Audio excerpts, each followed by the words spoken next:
people of the state of New York versus Donald J. Trump begins in earnest this morning. We're live with the high stakes ahead of opening statements in the former president's historic hush money trial. Bipartisanship triumphs in the fight over foreign aid. The House clearing the way for billions of dollars for Ukraine and Israel. But will the vote cost Mike Johnson his speakership? Clashes at Columbia, the heated protests over Israel's war in Gaza that led to the campus rabbi to issue a warning to Jewish students at the Ivy League. An incredible rescue caught on camera. Good Samaritans leap into action to save a driver trapped in a burning car just in the nick of time.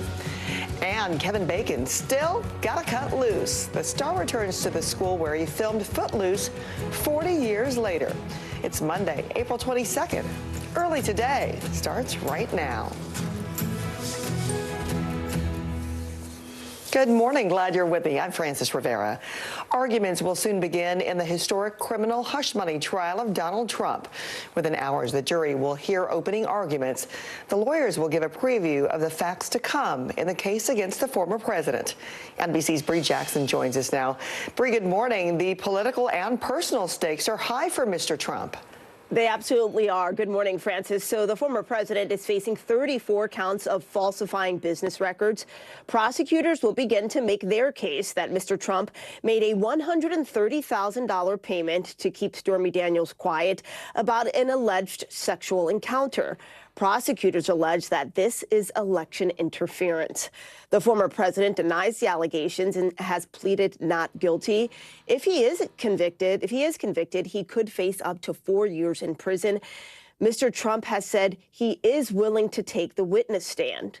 Other witnesses we could see called are David Pecker, who is the former publisher of the National Enquirer, Stormy Daniels, Michael Cohen, who was Mr. Trump's attorney at the time, former Playboy model Karen McDougal, and Hope Hicks, who was a close aide to Mr. Trump. Mr. Trump is required to be in court every day except for Wednesdays when court is not in session, or he risks having a warrant issue for his arrest. Now, this does limit his ability to campaign. The Trump campaign was forced to cancel a rally in North Carolina Saturday due to weather.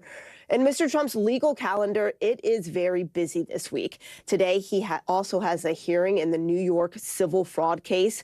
Tomorrow, there's a hearing related to a gag order. And on Thursday, the Supreme Court is set to begin hearing arguments over his presidential immunity defense. The criminal hush money trial, it is expected to last 4 to 6 weeks. Francis. Okay, Bree Jackson for us. Bree, thank you. And now to that massive foreign war aid package that passed in the House over the weekend. The chief beneficiaries are Ukraine and Israel. Kyiv gets more than $60 billion and Israel more than $26 billion in emergency aid. President Biden is urging the Senate to also pass the bill. Joining us now is NBC News foreign correspondent Matt Bodner. Good morning, Matt. What will this money do for either country?